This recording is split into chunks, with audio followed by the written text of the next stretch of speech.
Ne pas être saint, c'est tout ce qui n'est pas Christ. C'est le contraire de ce que Christ est. C'est une contradiction à l'égard de Christ.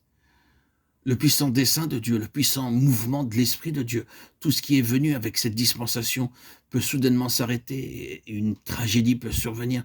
Si vous ou moi, en connaissance de cause, nous badinons avec la sainteté, sa femme le sachant, acte 5.2, signifie que c'était conscient. Je ne parle pas ici du manque de sainteté qui est notre état commun en général, sans pour cela chercher des excuses ou vouloir en minimiser son importance. Ce que je veux dire, c'est pécher délibérément en présence du Saint-Esprit. Hananias et Saphira ont délibérément décidé de donner au Seigneur une partie du montant de la vente, mais en la faisant passer comme en étant la totalité.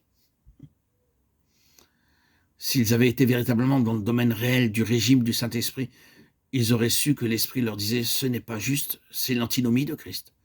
Ne pouvons-nous pas dire en toute confiance que le Saint-Esprit avait dû les avertir? Avait-il passé deux voix qui, de manière non audible cependant, se faisaient entendre en eux, l'une mettant en garde à l'égard du mal et l'autre incitant à la tromperie? La voix de l'Esprit et la voix de Satan. Ils étaient disposés à entendre la voix du tentateur et Satan remplit leur cœur. C'est de ce manque de sainteté que nous parlons ici. C'est ce qui est arrivé dans le livre des Actes à Hananias et Saphira. Nous sommes dans la dispensation de l'Esprit. Et si nous sommes véritablement dans le domaine de cette dispensation, c'est-à-dire du Saint-Esprit en nous, il nous parlera. Soyez-en sûrs. Si nous le voulons, nous pourrons connaître la pensée de l'Esprit concernant ce qui est bien ou ce qui est mal. Mais sans une entière sujétion à l'Esprit, tout sera peu consistant. La vie de l'Esprit s'arrêtera. Le Seigneur a été très clair en mettant en œuvre les principes pour cette dispensation. Il ne nous laisse pas dans l'incertitude à l'égard de ces situations.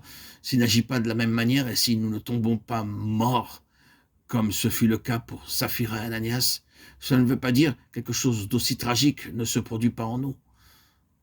L'esprit cesse d'agir. Et la mort spirituelle fait son entrée. Et à cet égard, il n'y a aujourd'hui rien de différent par rapport à cette époque spirituellement. Nous pouvons aussi être emportés comme ces deux corps sans vie. Oui, c'est quelque chose de solennel. Pardonnez-moi si j'insiste, mais cette question du manque de sainteté est tellement importante, elle est intimement liée à tout ce que nous cherchons à voir de la merveilleuse signification de l'esprit et de la possibilité d'accomplir son œuvre, la vie et la plénitude, l'approfondissement, une vitalité grandissante, une connaissance croissante, la mort engloutie dans la victoire. C'est ce qui doit être l'expérience de l'Église, mais tout cela peut être interrompu par le manque de sainteté. Lorsque la chose est clairement vue sans cependant être réglée devant le Seigneur, car rejetée, refusée. Quoi que cela puisse signifier pour vous dans le domaine pratique, souvenez-vous qu'il est toujours dangereux de contester avec le Saint-Esprit. Grave non seulement pour nous, mais aussi pour tous ceux qui peuvent en être affectés.